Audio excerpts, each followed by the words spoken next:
잠깐 이슈 가겠습니다.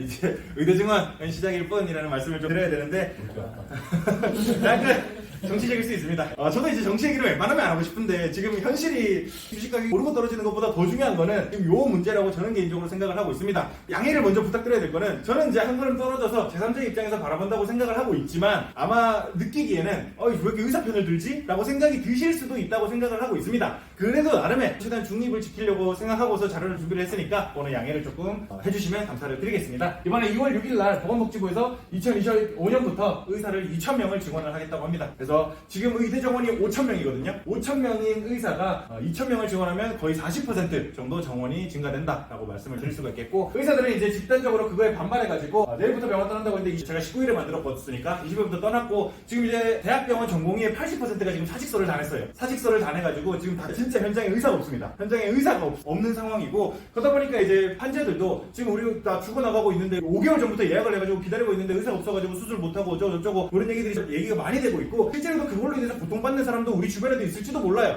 아마 이미 그 소식을 들으신 분들도 있을지도 모르겠습니다. 이제 여기에 관련해서 비판 얘기를 해봐야 될 것 같아요. 실제로 우리나라가 전 국민적으로 악마화되고 그 의사 집단 자체가 악마화될 수밖에 없는 이유에 대해서는 근본적으로는 의사들이 돈을 많이 번다는 게 가장 큰 이슈가 아닌가라고 생각을 하고 있습니다. 그래서 실제로 OECD 주요국의 전체 노동자 평균 소득 대비 개원 소득이 6.8배 높다고 하고요. 이 봉지기 소득이 4.4배나 높다고 합니다. 그럼 진짜로 엄청 많이 버는 건 맞잖아요, 사실. 그렇게 많이 버는 사람들이 조금 양보할 수도 있지. 뭐 그렇게 아까워가지고 그렇게 사직까지 하고 나라에서 늙어가는 사람도 많은데 수요가 많아질 거, 그만큼 공급도 늘리겠다는 거에 대해서 왜 이렇게 그렇게 강하게 반발을 하냐라고 생각하실 수도 있지만, 이 중요한 포인트는 실제로 심각한 전공들이 이 흉부외과가 특히나 일을 많이 하는데 근로시간이 되게 많습니다. 그래서 우리 지금도 이제 윤석열 대통령이 주 60시간까지 허용해달라 이런 걸로도 지금 난리가 나잖아요. 보통 이제 주 52시간이라는 게 적당하다라고 얘기를 하고, 주 60시간 윤석열이 넘어가게 하겠다라고 얘기하니까 다들 60시간 넘기 이러면 다 죽는데 뭘 넘기게 일하려고 하래. 52시간도 힘들어 죽겠구만 이런 얘기를 하고 있는 상황 속에서 대부분의 의사들은 평균적으로 80시간을 근무를 하고 있습니다. 그래서 인턴이나 레지던트 같은 애들은 사실 120시간을 넘게 일해요. 그래서 실제로 진짜 특히나 이제 바이탈 관련된 과들, 특히나 이제 대학병원에서 이 인체, 생명과 직결되어 있는 과들은 정말로 살인적인 근무 시간을 자랑을 하고 있고요. 이제 2024학년도 전공의에 대한 지원율입니다. 애들도 그냥 의사라고 끝이 아니라 어떤 전공을 하냐에 따라서 내과 의사, 외과 의사, 흉부외과 의사들이 다 나눠지잖아요. 여기 지원율을 보시면 이 높은 것들이 있습니다. 눈에 확실히 띄는 높은 것들이 있어요. 마취통증의학과, 성형외과 169%, 신경외과 135%, 안과 172%, 정신건강 165%, 피부과 144%. 진로감염벌 의사 소득을 보면요, 이 비급여율이 높은 전공의들이 돈을 잘 봅니다. 확실히 비급여 비율이 높아야지. 그래서 이제 제가 드리고 싶은 말씀이 대충 뭔지를 아실 거라고 생각을 해요. 소아청소년과 여기 그 흉부외과도 이거 바로 위에 있어요. 실제로 이제 우리 생명과 직결된 것들, 그러다 보니까 건강보험공단의 통제가 빡세게 들어갈 수밖에 없는 곳들이죠. 심평원도 그렇고 이 수가를 되게 낮게 책정하는 곳들이 돈을 벌기가 힘들어요. 그래서 전공의까지 따고 전문의까지 되면 35 넘습니다. 남자가 20살에 대학 가서 예과 2년, 본과 4년 하고 레지던트 하고 인턴하고 그다음 근데 3년 갔다 오면, 그리고 펠로우 해가지고 전공의 따고 전공의 지나고 전문의 되면 35이 넘어요. 35이 넘는데 1억 3천 벌면 의사 하고 싶겠습니까? 영업 조금만 잘해도 1억 3천 벌어요. 그러니까 죄송해요. 좀 많이 잘해도 1억 3천 봅니다. 좀 많이 잘해도 1억 3천 버는데, 이 진짜 죽어라 뺑이 쳐가지고 120시간씩 일해가지고 35이 돼서 1억 3천 번다 그러면, 그러니까 뭐 당연히 이 사람도 공부 많이 했으니까 많이 벌어야지 이런 얘기를 하고자 하는 건 아니에요. 근데 노력을 한 거에 대해서 그만한 가치를 인정받냐라고 생각했을 때 저였다면 저는 아니라고 생각했을 것 같아요. 그러니까 여러분은 어떨지 모르겠지만 저는 그런 이 도덕적인 마음이 없습니다. 그러다 보니까 여기 진짜 정말 생명하고 직결된 곳들이 지금 사직서를 내고 뭐 하고 있는 거예요. 대학병원에서. 그러니까 안과, 재활의학과, 성형외과 여기 의사들 사직서 냈다고 들으신 거 있으세요? 없습니다. 왜? 얘네들은 좋다, 지금 벌 때 바짝 벌어야겠다 라고 해서 열심히 벌고 있거든요. 근데 진짜 죽겠으니까, 내가 진짜 근무 시간도 그렇고 종합적으로 따져봤을 때 내가 진짜 죽겠으니까 나 일 못해먹겠다 라고 사직서 내고 있는 곳은 여기입니다. 여기 다 대학병원에만 있는 것들, 여기에서 사직서를 내고 있는 거고 진짜 죽겠는 거예요. 근데 여기서 의사라는 집단 전체를 악마화해버리면 안 된다는 거예요. 그 집단 안에서도 열심히 하는 사람이 있고 아닌 사람이 있는 건데, 우리도 마찬가지잖아요. 이 보험설계사라는 집단이 되게 악마화가 많이 돼 있는 집단입니다. 잘 아시겠지만. 근데 이제 우리도 잘 알잖아요. 모두가 악마는 아니란 걸 알잖아요. 분명 악마도 있지만 그 안에서 열심히 자기의 일을 신념을 가지고 하는 사람도 분명 많이 있습니다. 근데 그 집단에 대한 악마화가 우리를 얼마나 피폐하게 만들지는 우리는 너무 잘 알고 있잖아요.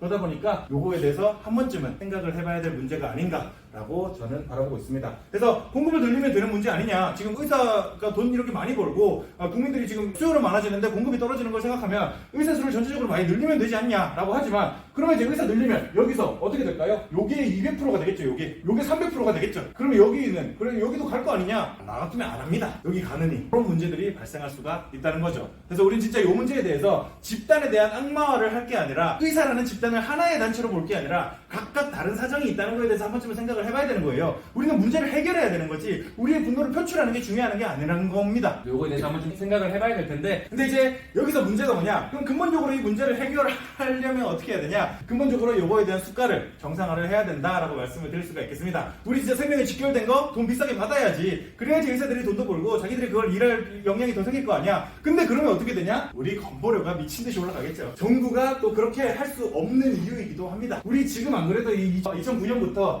지금 10 몇 년 동안 건보료가 이미 40% 올랐어요. 그나마 이것도 건보료만 얘기한 거지 장기 요양보험까지 포함하면 지금 8% 넘습니다. 근데 요것도 지금 너무 비싸졌는데 건보료 왜 이렇게 많이 올라? 이런 얘기를 하고 있고, 그 와중에 지금 국민연금도 마찬가지잖아요. 국민연금도 지금 9%에서 지금 15%니 18%니 얘기를 하고 있는데, 이것도 올리면 미쳤냐? 지금 나라 지금 재정 없다는 거 알겠는데 왜 우리 받지도 못하고 우리한테 내게 만드냐? 우리의 최대 불만이잖아요. 사실 정부에 대한 이 최대 불만이 국민연금이잖아요. 뭐 건보료도 마찬가지겠지만요. 그리고 사실 이것도 그래요. 1988년 도입되고 나서 처음에 도입된 거는 요율 3%로 도입이 됐다가 5년 뒤에 6%로 올랐다가 또 5년 뒤에 9%까지 올랐었거든요. 그 다음 또 이제 12%로 올려야 될 시기에 하필 터진 게 IMF입니다. 하필 터진 게 IMF라서 그때 그걸 못 올렸고, 그 못 올린 게 계속해서 9%로 여기까지 왔는데, 늙어진 사람은 많으니까 이제 와서는 돌이킬 수 없는 문제가 돼버린 거죠. 이 건보료라고 다를까요? 이제 와서 돌이킬 수 없는 문제가 돼버린 겁니다. 둘 다 이제 70년대 80년대 만들어진 제도가 지금 세상이 바뀌어가는데 그 세상에 맞춰서 제도가 바뀌지 못하니까 생기는 문제예요. 근본적으로는. 그래서 정부가 하는 말 틀린 말 아닙니다. 맞습니다. 근데 의사가 하는 말도 틀린 말 아닙니다. 맞습니다. 물론 워딩 자체는 문제가 많은 것 같아요. 서로가 이제 얘기하는 것 자체가 강대강의 싸움이니까 문제가 되는 건데, 강하게 나서서 해결되는 문제는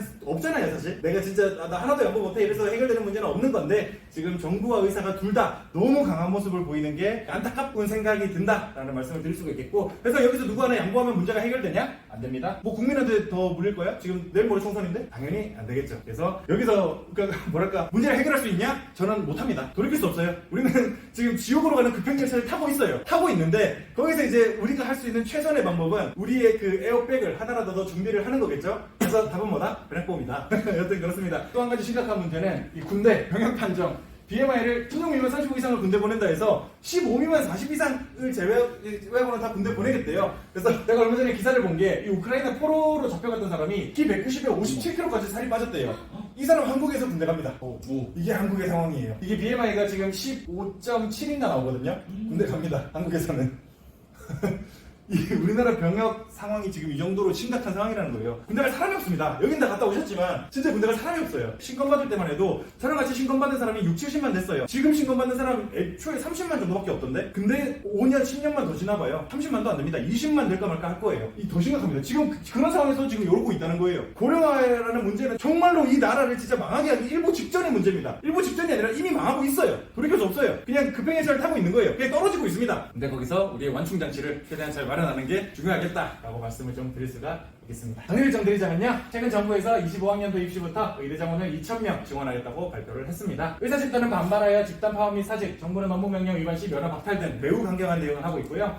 의사가 연봉을 많이 받는 것은 맞지만 그만큼 막중한 근무 시간을 부담하고 있는 것도 사실입니다. 건강보험공단에서 주요 의료성과를 통제하기 때문에 비급여 진료 비중이 높은 종목만 인기가 있을 수밖에 없기도 하고요. 정작 국민이 소중하게 생각하는 생명을 다루는 바이탈과는 만년 적자를 면치 못하기도 한 상황에서 정부도 의사도 각자의 입장이 맞으나 70년대에 만들어진 시스템이 변함없이 유지된 것이 근본적으로 문제라면 문제겠습니다. 그뿐만 아니라 국민 입장에서도 건강보험, 국민연금, 군대와 치안 유지 등 모든 것들이 지금 이제 문제가 되기 시작한 게 결국 근본 원인은 고령화라는 거예요. 고령화. 우리가 늙어가는 게 결국 근본적으로 문제라는 겁니다. 쌓여온 갈등은 여기저기서 터지기 시작할 것이라고 생각을 하고 있고, 그래서 우리는 우리의 안전망을 개인적으로 준비를 할 수밖에 없다. 우리가 뭐 나라를 바꿀 수 있는 거 아니지 않습니까? 그래서 우리 개인이 우리의 안전망을 진짜 최대한 잘 준비를 해야겠다라고 생각을 하고 있고, 참 해결해야 될 문제들이 너무 많이 쌓여 있는데 여태까지 너무 미루고 미공책만 보이다가 이런 상황까지 와버렸다라고 말씀을 드릴 수가 있겠고, 저희는 이제 개인적으로 준비하기 가장 좋은 환경에 있습니다. 아시죠? 금융권에서 일하는 세계, 은행, 증권, 보험 이 세 개 아시죠? 은행에서 은퇴를 하면 집이 남아요. 그리고 보험사에서 은퇴를 하면 연금이 남는데요. 근데 증권사에서 은퇴를 하면 빚만 남는데요.